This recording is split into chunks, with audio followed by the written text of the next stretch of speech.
네.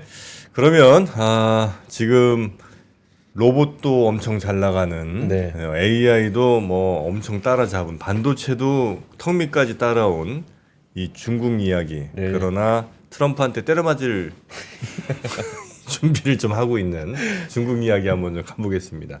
우리 김경환 의원님 어서 오십시오. 어서 오세요. 안녕하십니까. 네. 반갑습니다. 반도체는 턱 밑까지는 아닌 것 같습니다. 아니에요? 네, 턱보다 한참 밑에 아닐까요? 일단은. 아니 뭐지 낸드 쪽은 거의 다 따라왔다고 그러고 네, 메모리도 뭐 말로는 뭐 턱 거의 왔다고 얘기는 뭐 하던데 나온다고는 하는데 수율이 아직 너무 딸린다 네, 이런. 수율 문제고 일단 네. 레거시 쪽이야 뭐 많이 네네. 좀 따라온 것 같습니다만. 네, 첨단 쪽은 아직은 좀 남아 있는 개인적으로 그렇게 생각하고 있습니다. 아, 네. 다행입니다. 그렇다면 다행입니다. 네. 자 그리고 또 뭐 HBM이나 뭐 이런 것들도 뭐 자꾸 한다고 하니까 좀 불안해서 제가. 네네. 네. 여튼 지금 중국이 딥시크가 지금 지난 한 2주 전에 아주 그냥 전체 시장을 아주 흔들어 버렸습니다. 네. 중국에서는 딥시크에 대한 뭐 자부심이라든지 이런 게 어마어마하겠어요? 네, 그 제가 작년 8월 말에 상하이 탐방 갔을 때, 네. 뭐 당연히 그쪽 기관이나 투자자들 만나서 얘기를 하면 그때 딥시크 같은 얘기를 한 건 아니고 AI 분야 어떻게 생각하냐라고 물어보면 하드웨어 쪽이나 방금 말씀드린 반도체 이런 거는 그다지 그렇게 자신감이 없었고 네. 투자자 관점입니다. 그러니까 우리 여의도를 간 거니까. 네. 근데 이제 그쪽에서 했던 얘기 중에 이제 AI 활성화나 응용 분야 또 이제 중국이 아시겠지만 4년 핍박은 받았지만 빅테크나 이런 플랫폼 기업들이 크잖아요. 네. 그래서 본인들 인터넷 기업들이나 이런 쪽에서 이제 모델 가격 할인도 하고 서비스 분야나 이런 쪽은 상당히 지금 많이 붙어 있다. 네. 그래서 이제 그런 쪽에서는 조금 자신감 있는 모습은 좀 보였는데 이제 그 중에 일부가 이제 조금 나름대로 지금 부각이 된 것 같고요. 뭐 딥시크 아니더라도 네. 이번에 전략 측면에서 제가 그냥 좀 평가를 하면 중국 내부적으로 민영 기업들의 마음에 좀 불을 지핀 게 크죠. 지금 뭐 국뽕으로 엄청나게 지금 어깨가 엄청 힘이 들어가고 지금 내부적으로는 아무리 지금 안팎으로 뭐 어떤 보안 문제나 여러 가지 이제 노이즈가 있어도 네. 뭐 그런 건 상관없고요. 내부적으로 이제 굉장히 위축됐던 민영 기업들이나 플랫폼 기업들 그리고 정부 지원은 원래 계속 강했던 거니까 네.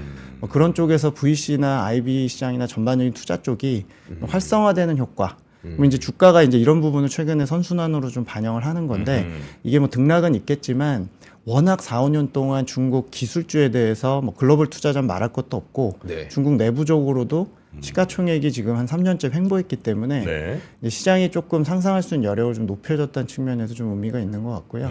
민영 기업들이 이제 중국 홍콩에 많은데 이제 이런 쪽의 기술주에 대해서 그래도 미중 간의 어떤 격차가 인식차가 조금 줄어드는 계기 그리고 네. 중국 내부적으로의 수급 움직임이 기대되는 요인인 것 같습니다. 네. 저 완전 별개의 질문은 아니지만 조금 네. 벗어난 질문인데 네. 뭐냐면 보통 우리가 그 경기가 안 좋고 그러면 투자도 좀 그러니까 좀 침체되는 경향이 있잖아요. 중국은 그동안 경기가 안 좋았는데 VC들의 스타트업에 대한 투자는 그렇게 활발했었습니까? 활발하지 않았습니다. 그러니까 그 지금 말씀드린 기초 분야나 네. 지금 저희가 계속 주가가 안 되고 전반적으로 내수가 위축되니까 이제 그런 부분을 많이 부각은 했지만 이제 정부 단에서 제조업에 대한 지원이나 뭐 R&D나 기술 쪽 이런 쪽에서 정부 민관으로 했던 것들은 네. 여전히 꾸준히 진행했고요. 다만 이제 투자 관점에서 상당히 조금 어떤 수익률이 나겠다 혹은 조금 공격적으로 뭔가 좀 들어가야겠다라는 부분들 특히 VC 같은 경우는 이제 아무래도 그걸 주도했던 게 5, 6년 전에 이제 플랫폼 기업들이다 네. 보니까 네. 이제 플랫폼 기업들의 좀 과격하게 말씀드린 손발을 좀 잘라놓은 상황에서 이제 뭐 규제는 더 안 하지만 네. 이제 위축됐던 건 사실이죠. 근데 지금 말씀드린 AI 응용 분야나 전반적으로 정부 주도로 하는 뭐 로봇은 말할 것도 없고요. 네. 최근에 이제 자율주행이나 전반적인 분야는 이제 정부 지원 하에서는 계속적으로 좀 진행은 됐고 이제 그게 산업 사이클이 바닥에 있는 애들이 많은데 이런 것들이 이제 좀 올라갈 수 있는 여력들은 좀 생길 수 있겠죠. 아직 명확하게 우리가 구분할 수는 없겠습니다만 네. 미국은 일단 그 엔비디아를 필두로 해서 하드웨어 쪽, 그러니까 네. 인공지능 하드웨어 쪽에 엄청나게 강력한 걸 알고 있잖아요. 네네. 중국에서 그러면은 이걸 우리는 그럼 하드웨어 물론 쫓아가겠지만 그거 지금 당장 쫓아가긴 어려우니 우린 소프트웨어로 할까? 약간 이런 정책 방향이라든지 기업들의 어떤 그 방향성이 있습니까? 최근 4, 5년은 부족한 하드웨어 쪽을 강화하려고 했고 지금 그런 걸 배치해 놓은 상태고 네. 소프트웨어 쪽이나 응용 분야 혹은 인터넷 기업들이 주도할 수 있는 분야는 원래 잘 할 수 있는데 이제 좀 수면 밑에 있었다 보시면 되죠. 왜냐면 민간 기업들이 드러내고 하는 부분은 아니고 네. 지금 뭐 알리바바나 텐센트나 뭐 각 이제 바이두 같은 기업들이 주도하는 그런 소프트웨어 분야는 기속적으로 사실 우리나라 대비해서는 상당히 준비는 잘 돼 있죠. 근데 다만 이제 굉장히 주식시장에서 관심을 받거나 네. 투자 파트에서 볼 때 이게 잠재력은 알겠는데 이게 터질 수 있냐에 대한 증명이 안 됐는데 이 딥시크가 어찌됐건 외부 요인으로 증명을 일부 해서 그렇죠. 예, 그런 게 들어오다 보니까 굉장히 지금 고무된 분위기인 것 같아요. 그래서 지금은 중국 내에서도 지금 이런 실상을 파악하자고 저희도 고객들이 물어보시는데 네. 아직은 파악하기 좀 어려워요. 이들도 지금 너무 열기가 심하니까 아, 이제 그래요? 거기서 조금 가라앉으면서 침착해지면 이제 거기서 좀 파악해 볼 수 있을 것 같습니다. 근데 이게 딥시크가 이게 갑자기 뭐 그날 뿅 하고 나타난 건 아니고 이제 버전업 하면서 이제 그렇죠. 사실 네. 좋아진 거라 네네. 우리가 관심을 좀 더 미리부터 가지면서 잘 들어봤으면 어쩌면 이런 거 좀 미리 잡았을 수도 있을 것 같다는 생각이 좀 들긴 하는데 이게 중국의 문제는 어쨌든 중국이 자초한 측면이 있죠. 중국이 지금 투자자들이 이제 미국이 해외 주식의 대세가 됐고 전반적으로 미국의 혁신이나 전반적인 것들이 주도하는 과정에서 분명히 중국이 덩치나 어떤 정부 어떤 힘으로 보면 대항마 돼야 되는데 정부가 알아서 여러 가지로 플랫폼 규제나 각종 네. 것들을 위축시켰고 네. 뭐 부동산이나 이런 쪽에서 이제 거의 조롱받듯이 이제 계속 어렵게 진행이 됐는데 이제 문제는 하드웨어나 제조업 기업들이나 이런 쪽에서는 사실 산업 경쟁력은 계속 구축을 시켜놨거든요. 왜냐하면 네. 밖에서 지금 긁힌 상황에서 내부적으로 본인들의 수출 쪽의 경쟁력이나 제조업 고도화에 대해서 본인들이 잘하는 거에 대한 집착은 사실 우리가 관심이 없어서 그렇지 그러니까 네, 네. 주가가 안 됐으니까요. 그렇지만 1등 기업들조차도 마진율에 허덕이고 그랬습니다만 네. 전반적인 총량이나 지원이나 이런 것들은 이제 여야가 없고 이게 뭐 어떤 이제 거침이 없다 보니까 네. 이제 지속이 됐던 거고 이제 그런 쪽에서 올해 내년에 중국 주식을 저희가 추천을 감히 드리는 이유는 네. 매크로 사이클은 바닥이고 매크로 사이클에 더 집착하지 않더라도 지금 이번 딥시크 AI 분야 외에도 이제 바닥에 온 산업 사이클 그러니까 진짜 바닥이라는 얘기는 대형 기업들은 이미 ROE 같은 지표들이 이제 고개를 들고 있는 산업들이 꽤 있거든요. 네. 그게 꼭 소비가 아니더라도 네. 각 산업들이 있기 때문에 이제 그런 대표 기업들이 중국이 주도하는 게 워낙 많으니까 이제 좀 환기되는 측면에서 미리 좀 배치를 하면 그러니까 중국 주식이 나스닥처럼 정말 그렇게 예술적으로 저렇게 장기 장세를 이쁘게 갔던 적은 없어요. 네. 중국은 항상 그냥 하단 올려놓고 막 등락을 하다가 또 잊을만 하면 또 하단 올리고 이렇기 때문에 이제 저희는 일부 포지션을 배치하자는 측면에서 산업 사이클을 좀 보자라는 얘기고 하나만 더 말씀드리면 올해 네. 중국이 그 경제 산업 5개년 계획이 올해가 끝나요. 5배수해가 이제 5년 차가 끝나고 네. 내년이 이제 새로 5개년을 시작을 하는데 네. 이 중국 그 매니저나 투자자들 사이에서는 5배수해 하반기에는 즉 올해 하반기에는 네. 이제 산업하고 테마가 예산이 잡히고 지원이 잡히니까 그런 거 틀을 잡을 때 그때가 제일 배치를 빨리- 좀 많이 하는 경향이 있어요. 근데 지금 방향은 정해져 있지 않습니까? 네. 중국은 올해 자율주행 로보택시 거의 원년이고 네. 뭐 로봇 쪽은 중국이 이미 앞선다는 거 앞서도 말씀하셨지만 전반적으로 이제 이런 기업들 또 중국이 지금 주도하는 플랫폼 기업들 쪽에서 AI 응용 분야 이런 쪽 전기차 관련해서 이제 수의 기업들 네. 저희가 뭐 잡주까지 다 볼 수는 없고 네. 이제 대표 기업들 주도하는 쪽에서 이제 경쟁력이 이미 양극화가 진행되는 이런 쪽 그런 것들이 이제 올해 정부 지원과 맞물려서 네. 이제 중국 기술주를 좀 돌아가면서 그래도 좀 지켜보는 계기가 될 것 같고 이미 뭐 주가 전반적으로 덜 반영했기 때문에 네. 좀 환기 차원으로 보시면 될 것 같습니다. 사실 이제 시작 단계인 것 같고요. 전반적으로는 이제 그 어떤 1등을 찾는 이런 과정이고 뭐 항저우 같은 지역을 중심으로 이제 상당히 비상장 업체들이 좀 많이 있어서 네. 상장을 좀 기다리는 기업들도 있고요. 그러니까 중요한 건 마중물 역할을 누가 하느냐입니다. 그러니까 딥시크 같은 경우 결국에는 개별 기업이 기술주 전반적으로의 어떤 그런 어떤 욕망을 좀 깨웠다고 할까? 네. 그러니까 사실 굉장히 지금 중국 투자 쪽이나 소비 쪽이나 전반적으로 기업들이 위축돼 있는 상황이었었고 이제 그런 쪽에 좀 파장을 던진 거고 올해는 이제 로봇 쪽이나 네. 자율주행 쪽에서 이제 그런 기업들을 좀 찾고 있는 상황입니다. 우리 같은 경우는 뭐 0. PBR 기준 0.83 네. 뭐 이렇게 아마 되는 것 같아서 거의 이 정도면 뭐 더 저평가하기 좀 쉽지 않다 이제 이런 네, 네. 안정감 같은 게 있잖아요. 네네. 중국 시장도 그 정도 수준이 아니면 중국은 그 정도는 아닙니까? 아, 되게 좋은 질문이신데요. 네. 일단 제가 올해하고 내년에 이제 중국 주식을 추천드린 거는 네. 이제 그 기본적으로 신흥국 대비해서도 중국 주식이 할인된 게 되게 많습니다. 아, 그래요? 네, 근데 지적하신 그런 PBR이 네. 기본적으로 좀 많이 할인이 된 기준이 중국의 ROE는 되게 안정적인데, 그러니까 네. 즉 기업들의 전반적인 마진율이나 수익성 이런 거는 하락했음에도 불구하고 안정적인데 네. 이 절대적으로 신흥국의 기타 국가들 대비 ROE의 상대 비교 대비 PBR이 훨씬 더 할인이 돼 있습니다. 무슨 얘기냐면 ROE는 안정적이고 네. 경쟁력이 있는데 중국에 대한 배제 전략이나 음. 중국에 대한 우려들 때문에 네. PBR은 한 15에서 20% 정도 신흥국 대비 할인돼 있습니다. 그러니까 절대적인 PBR이 낮은 건 당연한 거고 네. 기본적으로 이제 신흥국 대비해서도 이제 할인돼 있다. 여기서 시작을 하는 거고요. 네. 중국은 내수주 플레이다. 무슨 네. 얘기냐면 지금 관세 맞고 수출주 우려되고 당연히 맞는데 사실 시가총액에서 중국은 대만이나 대한민국과 좀 다르게 기본적으로 시가총액의 한 88%가 내수 매출이고요. 상장 기업의 내수 매출이 88%. 그리고 외국인 투자자가 많아졌다 해도 여전히 6, 7%밖에 되지 않는 93%가 로컬 플레이어 가지고 하는 거니까 네. 이걸 가정으로 저희가 이제 그러면 중국에 대해서 한 3년 정도 할인을 줬고 관심도 없었는데 네. 지금 산업 경쟁력이 바닥인 것들이 되게 많고 중국이 주도하는 산업이 이미 몇 년 동안 이제 친환경인 건 이미 주도주라는 건 결정이 났지만 뭐 조선이나 히토나 여러 가지 분야에서 이제 1등이 많은데 자체적으로도 ROE가 이제 오르는 산업들이 보여요. 그러면 PBR을 이렇게까지 할인을 해야 되냐?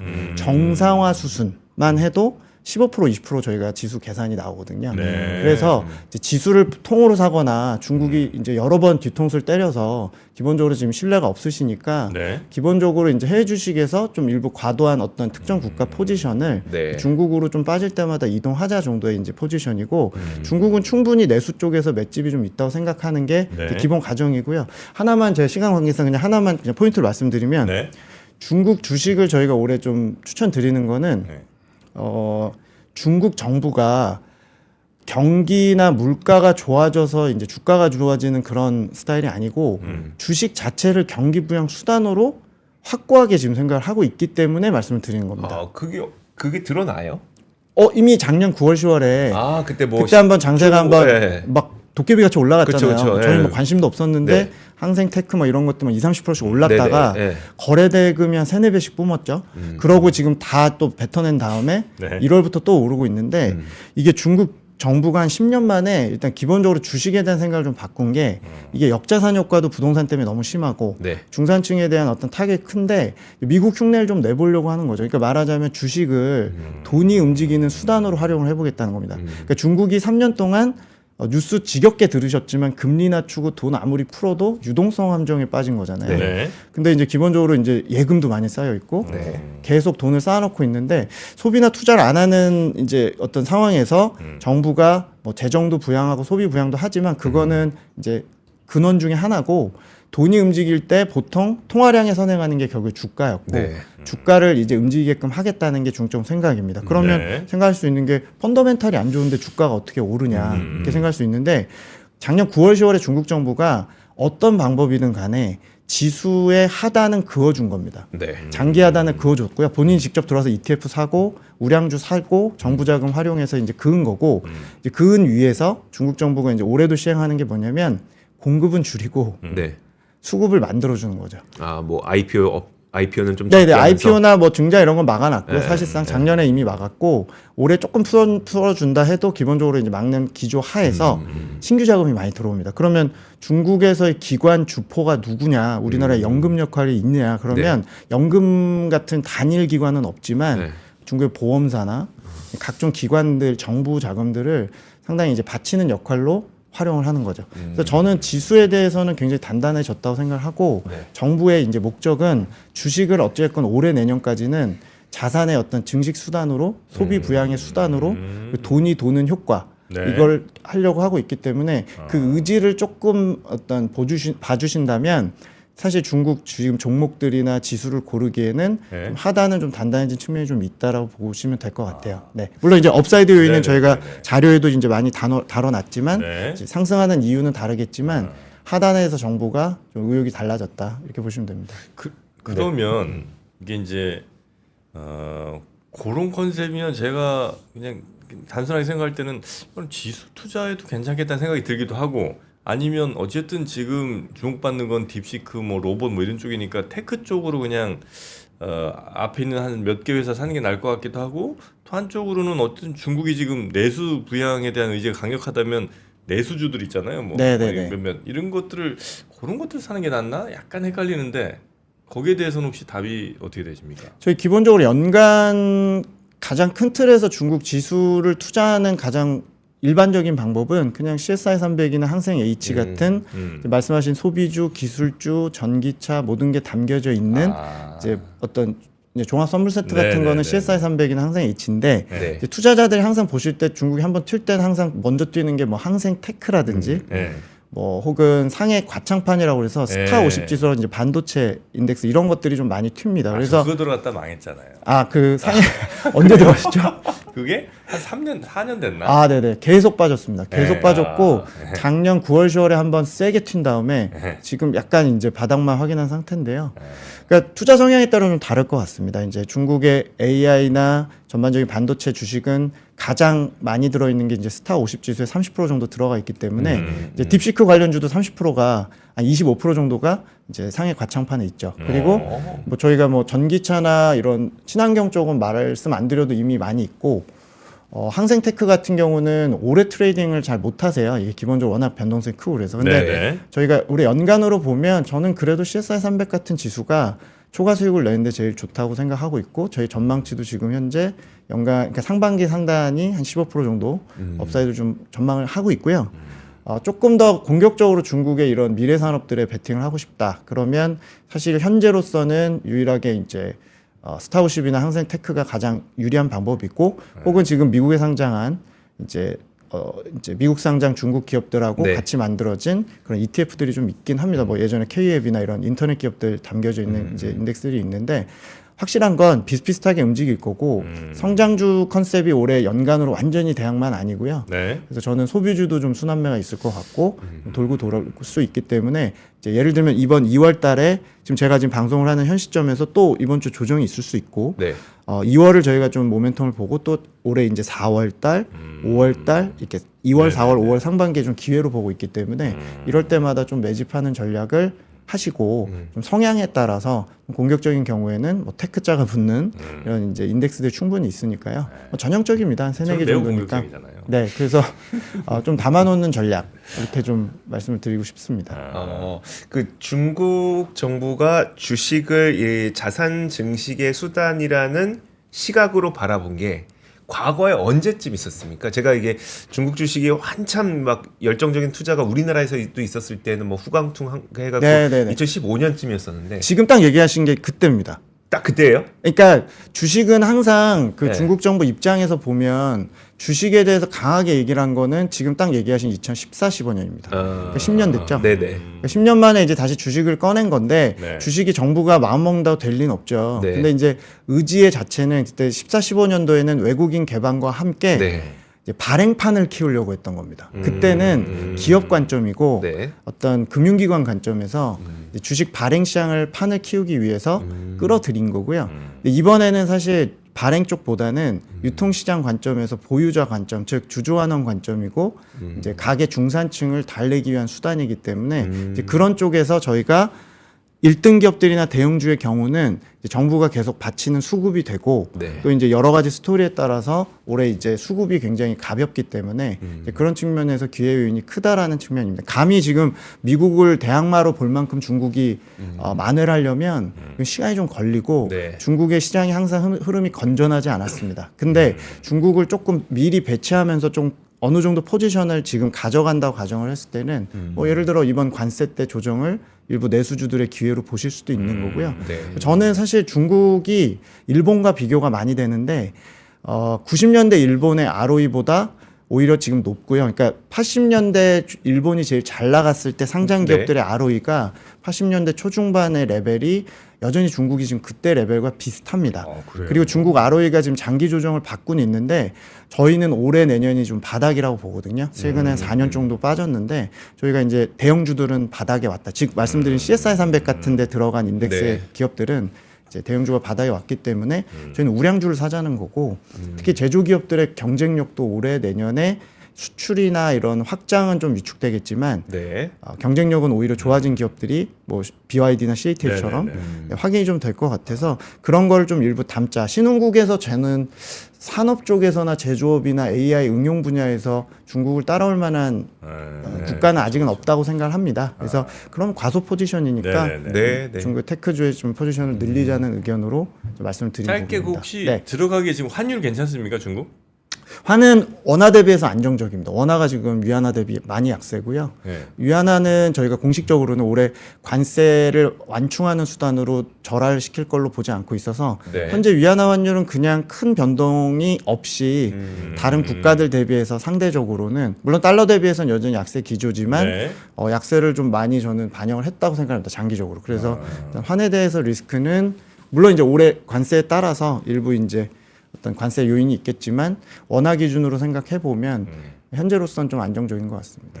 크게 막 더 약하게 막 간다든지 이럴 가능성은 별로 없고. 올해 약세 압력이 있죠. 있는데 신흥국에선 가장 낮을 걸로 생각하고, 아, 그래요? 네네 관세에 약세 대한 가능성도? 그러니까 2018, 19년에 무역 전쟁 일기 때처럼 관세 완충을 위해서 환을 절하시키는 전략을 좀 안 채택할 거로 좀 보고 있기 때문에 네. 위안화는 오히려 그러니까 내수 부양을 굳이 포기할 생각이 없고요. 그래서 위안화는 안정시키면서 이제 상대적으로 주식이나 이제 재정이나 이관신 같은 소비 부양을 하겠다는 거라서 그런 쪽에 내부적인 걸 보면 위안화는 올해 제한적인 절하폭으로 생각하고 있습니다. 네네네. 네. 보통 이제 중국 주식으로 만약에 ETF나 이렇게 들어갈 때는 어쨌든 중국 위안화로 이제 사는 거죠? 네. 알겠습니다. 아, 중국 다시 한번 또 중국 홍콩 ETF 사시면 그렇고요. 네, 일단 뭐 역외 상장의 경우는 이제 뭐 달러로 보실 수도 있는 달러는 거지만 지금 안 들어갈 겁니다. 네네네. 네.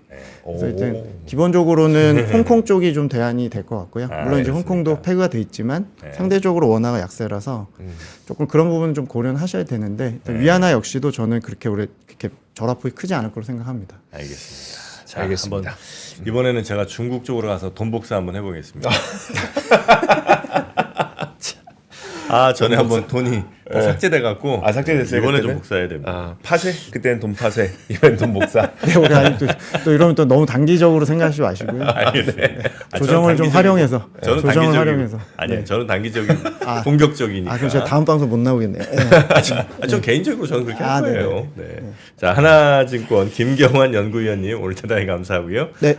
또 뵙겠습니다. 고맙습니다. 감사합니다.